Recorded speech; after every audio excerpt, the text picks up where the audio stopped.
В эфире телеканала программа «Итоги дня», в студии Кристина Якупова. Здравствуйте. Коротко о темах вечернего выпуска. Подготовку к весеннему половодью в Ленском районе проверил вице-премьер республики Дмитрий Садовников. Трансфер пассажиров поездов через Лену будут выполнять суда на воздушной подушке. Почти 5000 детей прошли обучение в новом корпусе Малой академии наук Якутии. Якутские резиденты показали свои проекты на выставке 9-го съезда Совета муниципальных образований.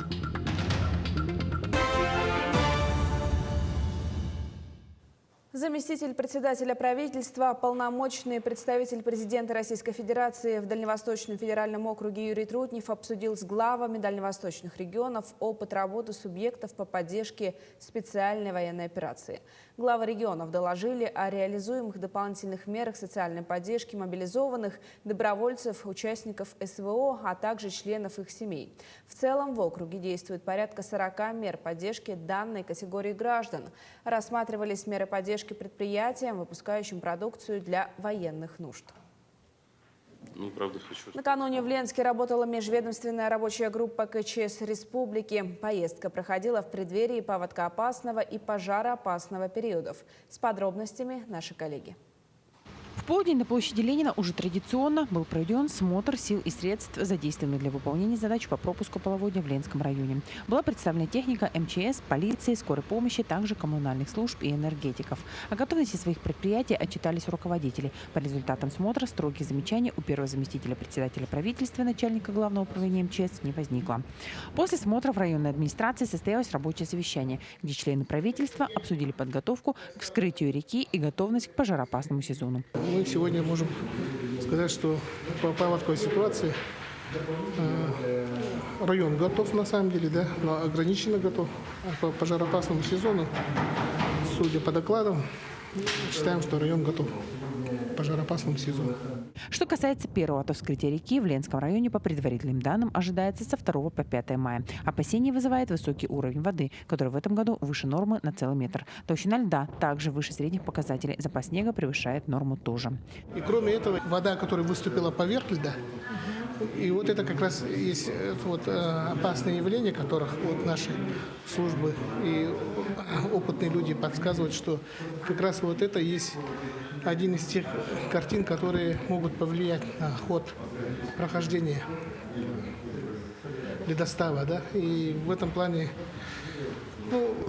такой прогноз дела не благодарный, да, и поэтому сказать однозначно, что у нас будет хорошо и все, как говорится, соответствует там плюс-минус по картине прошлых лет, то здесь я считаю, что тут нельзя, как говорится, уповать.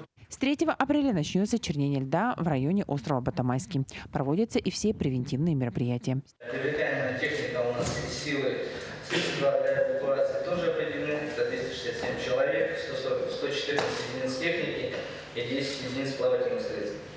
Кроме этого, на территории Ленского района ведется видеомониторинг, информация с камер выводится на мониторы единой системы видеонаблюдения, установленной на базе муниципального казенного учреждения ИДДС. В муниципальном образовании Ленский район установлено 63 камеры наблюдения, 5 из них вывод в зону акватории поселка Витим, одна на набережную поселка Передуй, также на набережную город Ленск. По итогам совещания ответственным по подготовке к паводку лицам были даны рекомендации, которые они должны устранить до следующего приезда межведомственной группы. Светлана Балеева, Александр Личук, Ленск. Трансфер пассажиров поезда из Якутска через реку Лену будут выполнять суда Минвоздушной подушки с 16 апреля. Его стоимость составит 1800 рублей. При этом проезд для детей до 5 лет будет бесплатным, а для детей от 5 до 12 лет 50% от цены.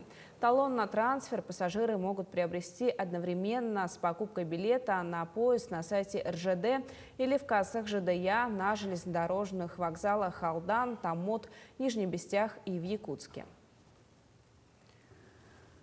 В колонии поселения города Якутска состоялись пожарно-тактические учения. Личный состав учреждения отрабатывал действия по эвакуации людей и тушению огня. В мероприятии также участвовали подразделения пожарной охраны и регионального управления МЧС России. Было задействовано 38 человек личного состава и 9 единиц техники. Практическая работа на таких объектах позволяет огнеборцам отработать различные ситуации, с которыми приходится сталкиваться во время несения службы. Результатом учения в колонии и поселении послужило своевременное сосредоточение и координация действий сил и средств всех взаимодействующих служб, грамотное выполнение поставленных задач, что значительно позволило сократить время ликвидации и масштабы последствий от условного возгорания к минимуму. 2 дня наши коллеги работали в городе Томмоте Алданского района в рамках проекта «Весна на НВК». Буквально час назад завершился праздничный концерт, который подготовили жители Томмота. Наши коллеги Александр Хавренко и Катерина Винокурова с нами на прямой связи и готовы подвести итоги командировки. Коллеги, приветствую, поделитесь впечатлениями. Приветствуем тебя, Кристина. Ну, действительно, Томмот прекрасный город. И, конечно, 2 дней нам совсем не хватило для того, чтобы рассказать все, что можно показать в этом городе. Вот, например, хотелось бы отдельно сказать о том месте, где мы находимся сейчас. Это замечательный парк, который появился здесь совсем недавно. Администрация Томмота и жители Томмота выиграли конкурс всероссийский, получили деньги и сделали такой замечательный парк. Тут есть игровые площадки, есть детские площадки, зоны для отдыха, для прогулок. Замечательный парк, но жители Томмота на этом не остановились. Подали заявку на еще один конкурс и тоже выиграли. И на другом берегу города тоже будет в скором времени заложен и построен парк. Вот. Ну а теперь я хочу, чтобы Катерина немножко поделилась впечатлениями от города Томмота. Катерина, как тебе? Спасибо, Саша. Ну, стоит отметить, что наша огромная съемочная бригада приехала сюда, в Томмот, в рамках проекта «Весна на НВК». И за эти 2 полных дня мы отсняли более 20 материалов, которые вот в ближайшее время буквально будут показаны на нашем телеканале Якутия-24, также на НВК Саха. Вообще здорово, что нас сегодня приняла такая замечательная погода, весь день светило солнце. И то же самое я бы хотела сказать о местных жителях. Они такие же добрые, солнечные, радушные. Очень хороший прием нам организовали. Также хотелось бы поблагодарить отдельно спикеров, которые сегодня выступали для утренней программы «Утро Якутии». Это глава города Томмот Александр Сергеевич Самарский, а также тренер, преподаватель по футболу Олег Валентинович Артемов. Мы передаем огромный привет, а также всем жителям, которые участвовали для наших программ. Да, я присоединяюсь к словам Катиным. Все, кто нам помогал, все, кто участвовал в съемках, все, кто готовил спикеров, все, кто говорил на камеру, все, кто был в кадре, всем вам огромное спасибо. В Томмоте живут замечательные люди, и хочется рассказать о них как можно больше, охватить как можно больше. Поэтому мы сегодня говорим Томмоту «до свидания», но не говорим «прощай». Мы обязательно вернемся и еще не один раз. Спасибо. И снимем еще 20, 30, 40, 50, сколько угодно сюжетов. Главное, что нас здесь ждут, и нам здесь понравилось, мы сюда обязательно приедем. Кристина? Поэтому мы говорим до скорой встречи, Томмот. Спасибо, коллеги. Я напомню, на прямой связи со студией были мои коллеги Александр Хавренко и Катерина Винокурова. Ну а мы продолжаем. Заместитель главного врача по медицинской части Нерюнгринской центральной районной больницы Ольга Горюнова подала документы в единый штаб партии «Единая Россия» для участия в предвыборном голосовании. Ольга Горюнова закончила Читинскую медицинскую академию, более 20 лет живет в Якутии, начинала трудовой путь в военном госпитале. Накопленный опыт является большим подспорьем для развития медицины в районах. Так, в последнее время в Нерюнгринском районе улучшилась материально-техническая база, больницы оснащены современным медицинским оборудованием. Ну, я убеждена в том, чтобы решать вопросы медицины и вообще в целом социальной сферы, необходимо эффективно взаимодействовать с органами власти. Поэтому я приняла решение о выдвижении как кандидата в предварительном голосовании, которое проводит партия «Единая Россия». Акционерное общество «Саханефтегазсбыт» уделяет особое внимание повышению квалификации своих кадров. В Якутске прошел 3-й съезд директоров 19 филиалов «Саханефтегазсбыт». Руководители отчитались об итогах проделанной работы, проанализировали результаты, а также прошли обучение по управленческим компетенциям. Съезд – прекрасная возможность для директоров получить консультации у экспертов по всем вопросам, касающимся деятельности нефтебаз, внести свои предложения по совершенствованию работы, а также обменяться опытом с коллегами. Руководители 19 филиалов акционерного общества «Саханефтегазсбыт» приехали в Якутск на традиционный съезд директоров. По словам самих управленцев, каждый филиал имеет свои особенности в зависимости от территориального расположения. 9 из них относятся к арктической зоне Якутии, что накладывает свой отпечаток на работе. Наша нефтебаза является арктической нефтебазой. Она снабжает 3 арктических района. Это Устьянский район, Ивено-Батантайский район и Верхоянский район. Мы завозим топливо с материка, дизельное топливо, нефть завозим для ЖКХ, дистопливо завозим для Сахаэнерго и для коммерческой продажи. Усть-Куйгинская нефтебаза существует больше полувека. Неудивительно, что материально-техническая база устарела в силу объективных причин.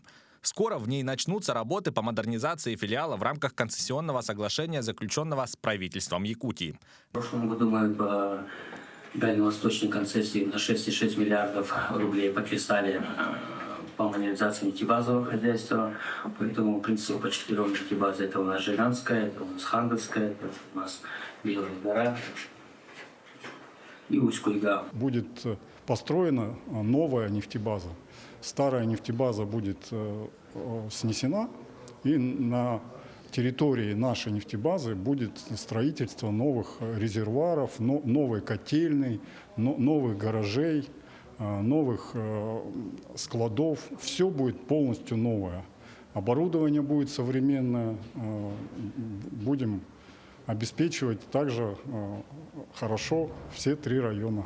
В течение нескольких дней директора филиалов акционерного общества «Саханефтегазсбыт» также прошли курсы повышения квалификации по развитию управленческих компетенций в Высшей школе инновационного менеджмента. Семинары прошли в виде интенсива в формате практических занятий, интерактивного взаимодействия, деловой игры и групповых дискуссий. Очень интересный курс. Я считаю, что полезно для любого руководителя, который руководит большим коллективом, маленьким коллективом. В любом случае, очень полезные курсы. И большое спасибо руководству за проведение данных мероприятий. Как отмечают сотрудники, в последние годы акционерное общество «Саханефтегазсбыт» переживает небывалый подъем. Съезд позволяет не только оценить собственную работу и научиться чему-то новому, но и становится прекрасной площадкой для обмена опытом с коллегами. Директора филиалов также имеют возможность внести свои предложения по совершенствованию работы предприятия, получить консультации у экспертов по всем вопросам, касающимся деятельности того или иного филиала, что позволяет решить множество насущных вопросов наиболее эффективно. Юрий Осипов, Павел Пахомов, Якутск. В Алдане среди выпускников школ республики проведена 11-я предметная олимпиада на целевые места в Дальневосточный университет путей сообщения. Подробности в следующем материале. Олимпиада на целевые места организована компанией «Железные дороги Якутии», Министерством образования и науки республики, а также Дальневосточным государственным университетом путей сообщения в Хабаровске. Железные дороги Якутии заинтересованы в качественном наборе студентов, а в будущем хороших специалистов. Поэтому я участвую в данной олимпиаде уже 3-й год и наблюдаю такую статистику, что с каждым годом участников становится все больше и больше. Организаторы Олимпиады обеспечили проезд, проживание, питание и досуг. Кроме того, были проведены экскурсии в локомотивное депо. 48 человек писало экзамен по математике, физике, информатике. Из них 17 человек за высокие баллы получили сертификаты. И эти сертификаты будут помогать летом во время приемной комиссии. Допустим, кто сертификат получил по математике, к баллам ЕГЭ прибавляется 10 баллов. Ну и так далее. И информатика, и физика то же самое.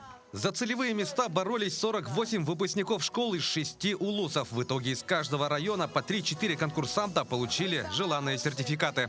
В этой Олимпиаде наша группа принимает участие впервые по инициативе, личной инициативы главы нашего улуса Никиты Викторовича Андреева. К нам весной приезжала группа акционерной компании «Железные дороги Якутии» во главе с инженером по кадрам Надеждой Ивановной Ивановой. Провели профориентационную беседу, встретились с обучающимися. И в результате вот этой встречи обучающиеся 9 детей изъявили желание принимать участие на этой Олимпиаде.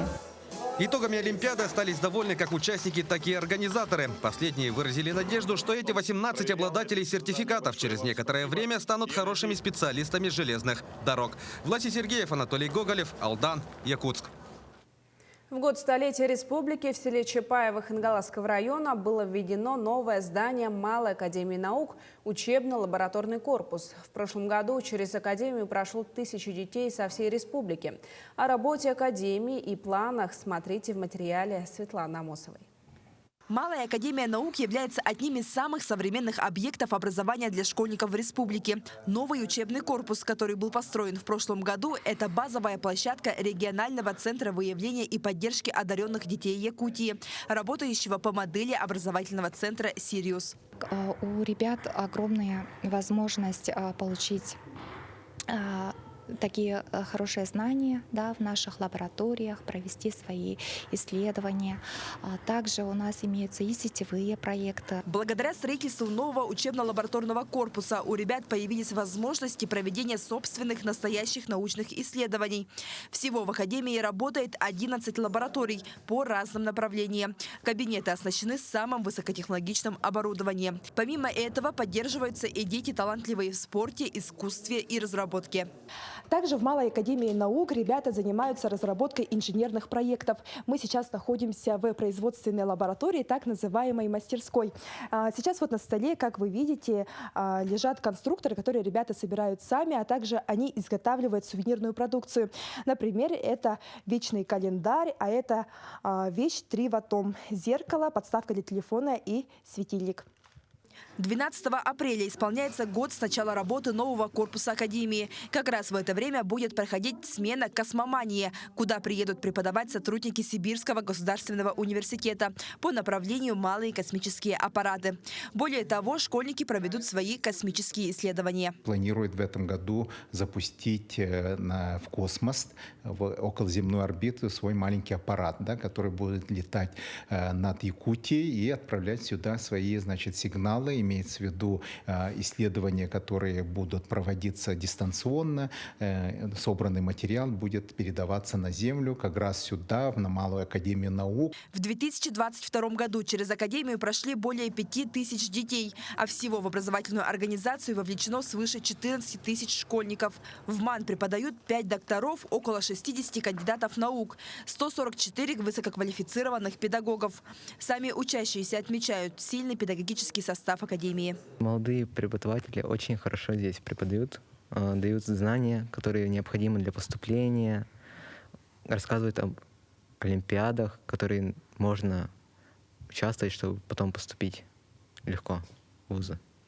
В учебно-лабораторном корпусе созданы все условия для развития обучающихся, проявляющих выдающиеся интеллектуальные, спортивные и творческие способности.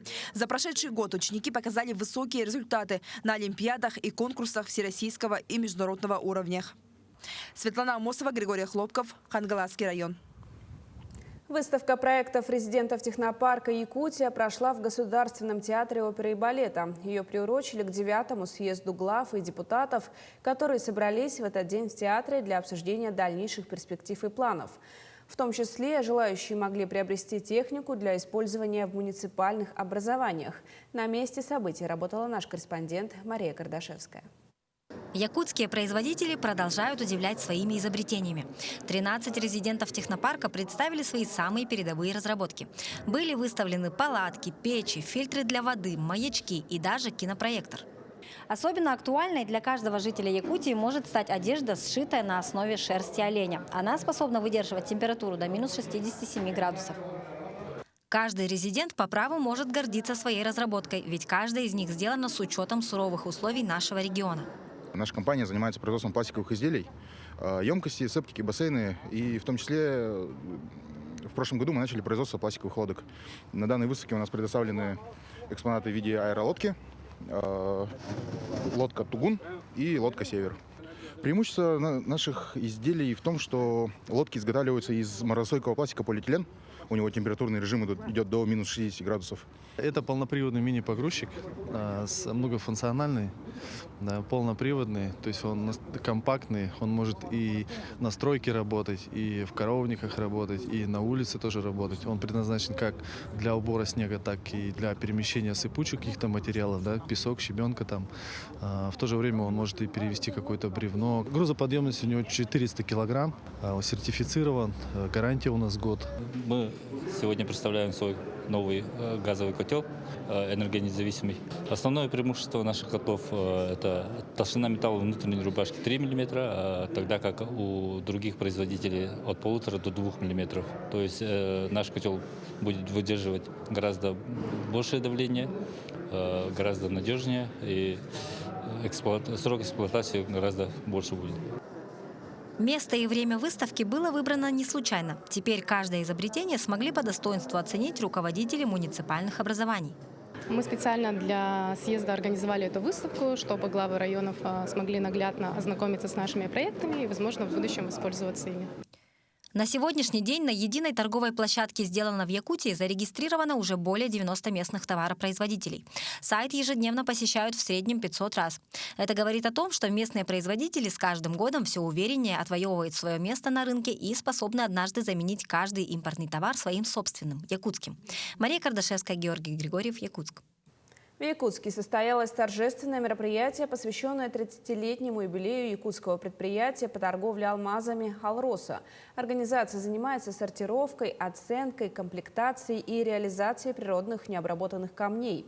Его основная цель – снабжение в полном объеме алмазным сырьем гранильных предприятий республики. Юрий Осипов продолжит. Наталья работает на предприятии почти с момента основания, а именно с 1993 года. Свой трудовой путь она начала референтом. Сегодня она занимает должность заместителя начальника. Спустя несколько лет после получения второго высшего экономического образования в Академии народного хозяйства в Москве я стала работать экономистом. Сначала в цехе сортировки, но постепенно доросла до заместителя начальника отдела. 2 года назад была переведена в единую сбытовую организацию. При ежедневной работе с постоянным потоком драгоценных камней огромной ценности требуется профессионализм, ответственность и порядочность каждого работника. Деятельность организации – это целый цикл процессов. Один из финальных – это оценка камней. Мы сортируем сырье по категориям, потом оцениваем партии и выходим на цену. Легче стало, потому что у нас и автоматизация появилась, и условия труда тоже намного лучше. Социально все улучшается. Предприятие является подразделением единой сбытовой организации «Алроса», созданной в целях повышения эффективности реализации алмазов на внутреннем и внешнем рынках. Сегодня это крупное предприятие со штатом около 200 человек. Сегодняшнее предприятие сейчас у нас является высокотехнологическим предприятием, оснащено современным оборудованием для сортировки, комплектации алмазного сырья. Специалисты у нас высококвалифицированные, очень опытные. Оснащение предприятия современным оборудованием значительно ускоряет процессы и позволяет увеличивать объемы производства. Только за прошлый год предприятие отсортировало более 10 миллионов карат алмазов. И, как утверждает статистика, каждый 12-й алмаз в мире был оценен и отсортирован сотрудниками этого предприятия. Юрий Осипов, Лилия Уваровская, Георгий Григорьев, Якутск. Якутский всадник-экстремал завершил путешествие протяженностью 800 километров. С полюса холода села Аймикон он достиг поселка Сеймчан, расположенного в Магаданской области. По словам Дугуйдана Винокурова, самое сложное для него было двигаться по трассе Колыма, так как лошади боялись проезжавших машин. В дороге экстремала сопровождали друзья и единомышленники, которые передвигались на грузовике. Они готовили еду и устанавливали палатки для ночлега. Местные фермеры кормили лошадей сеном. Сегодня финиш проекта «Дорогами великих предков». Вот, достигли цели, которые поставили. Дорога была сложной, тем же временем такой. Ребята хорошие, во всем помогли. Команда у меня хорошая была, поэтому сложность пути не ощутили. То есть командная работа. А по сложности это 6-й категории, как МЧСники говорили. Ну, прошли очень хорошо. Вот, лошади почувствуют себя отлично, выдержали тоже холода, сугробы, снеги глубокие, подъемы, перевалы. Ну, все выдержали на ура. То есть якутская порода лошади уже показала еще раз то, что она может. На этом все. Наши корреспонденты продолжат следить за развитием событий. Оставайтесь на нашем телеканале.